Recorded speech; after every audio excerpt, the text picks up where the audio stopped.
By the way, as you look at the dashes underneath your clock and score, underneath Kentucky, just one dash, which indicates one timeout remaining for the Wildcats.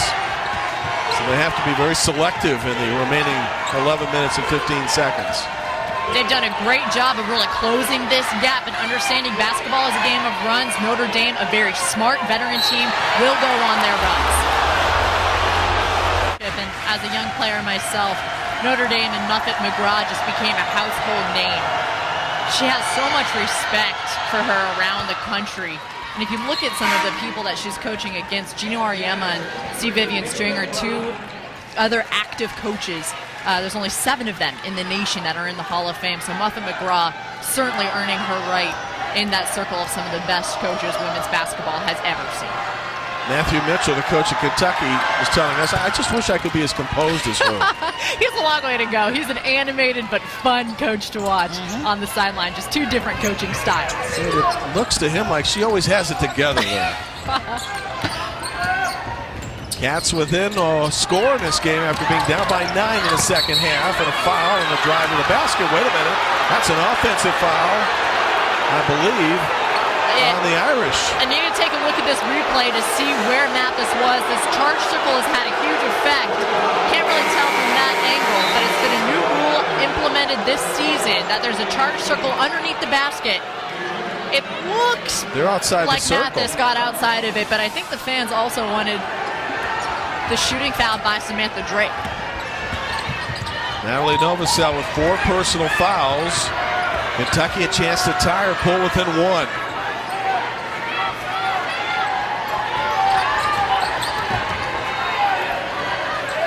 This would be for the tie.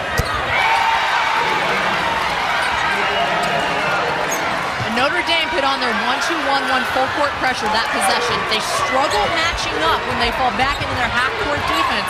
Deborah Peters, she needed to be out there on the shooter on Nadia Mathis. Mathis now with 15 points. She is the first team All-SEC preseason pick. Achanwa gets free throws with the offensive rebound. Let's go back to the 3 made by Mathis, who had plenty of time to set her feet and score. The Irish confused on their matchups. We see Devereaux Peters getting caught down there down low. You're going to go in a 1-2-1-1 press. You've got to fall back and find those mismatches. Adia Mathis, cool, calm, and always collected. And Mathis had 5 turnovers, and almost all of them were in the early moments of this game, so whatever jitters she might have had are likely long gone. 2 free throws for Natalie Achanwa. The Irish lead 64-62.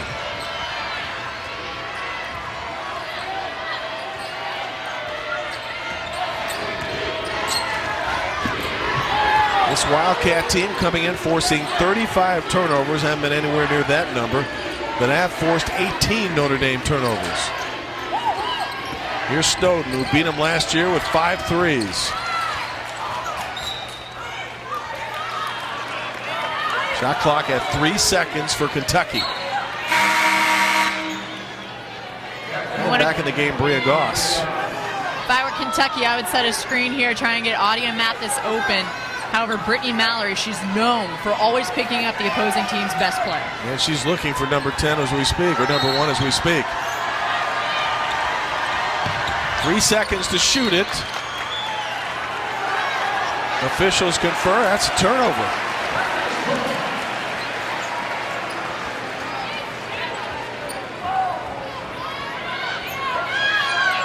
Matthew Mitchell just imploring his team. He's one of the most captivating coaches in the nation, certainly doing a good job with this Kentucky Wildcats program.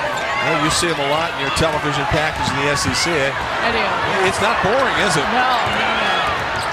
Here's Diggins pulling up at the free throw line. Guarded by Pinkett, now thrown up. Taken out of the air by Peters. Another chance for Kentucky to tie the game. Although we have a foul before any of that can happen on Notre Dame. Devereaux Peters already in foul trouble. That's a tough call for such a good player. It's a hustle play. Open court, broken play. She's diving on the floor after a loose ball. It's a tough break for Devereaux Peters. So Peters and Novosel both in foul difficulties. And equally as important, 17 foul Notre Dame. Kentucky, 1 in bonus. The rest of the way, that's almost 9.5 minutes. And if you're Muffet McGraw, you have to wonder how much time she'll let go by until Natalie Novosel comes back in the game. Pinkett misses the free throw, gets the rebound, and then loses the ball out of bounds. Natalie Novosel leads the Irish in all scores today with 19. She has committed 7 turnovers. She does have 4 personal fouls. When she's in the game, Notre Dame's offense just runs so much smoothly. They've gotten a bit stagnant here since she's gone to the bench. We'll see if they can get anything going. Each team started this game with a 4-guard lineup.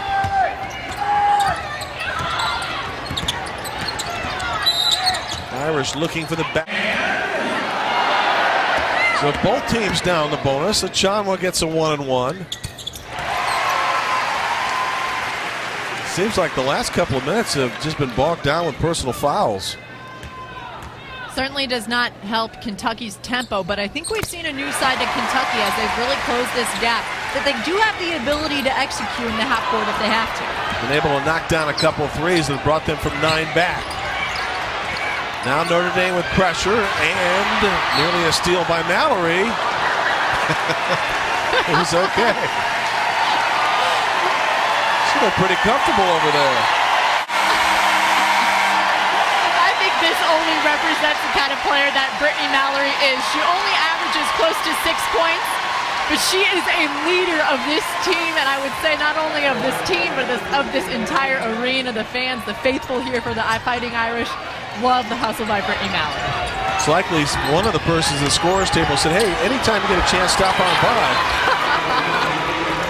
And she chose that moment. Notre Dame in transition. McBride. Fast break. For the game, the Irish 12 for 19 from the free throw line. And getting plenty of opportunities. As Samari Walker back in the game, again making her first appearance in a collegiate game in a full year. Her former team tonight on ESPN against Baylor. Matchup of number 1 and number 2. And in those matchups, by the way, UConn has dominated. Doesn't matter what rating it's had. Huskies have won 13 of those 15 showdowns. You got to get her the ball. 5-second violation. Kentucky elected not to use its final timeout. Matthew Mitchell's look perhaps says it all.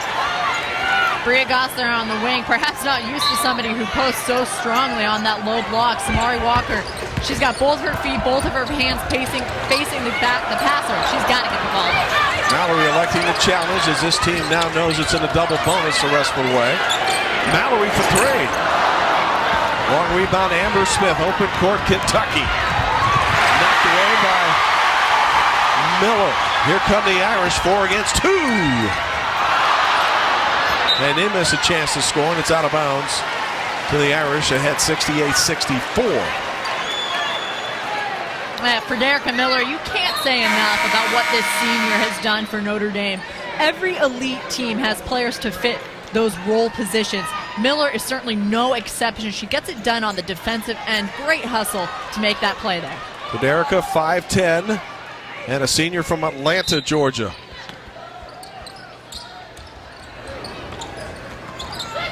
Sky Diggins already has 10 assists for the Irish.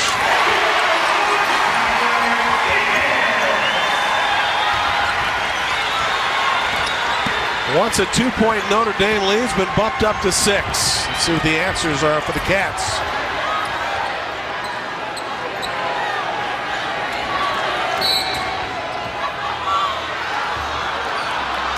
And a foul on Notre Dame.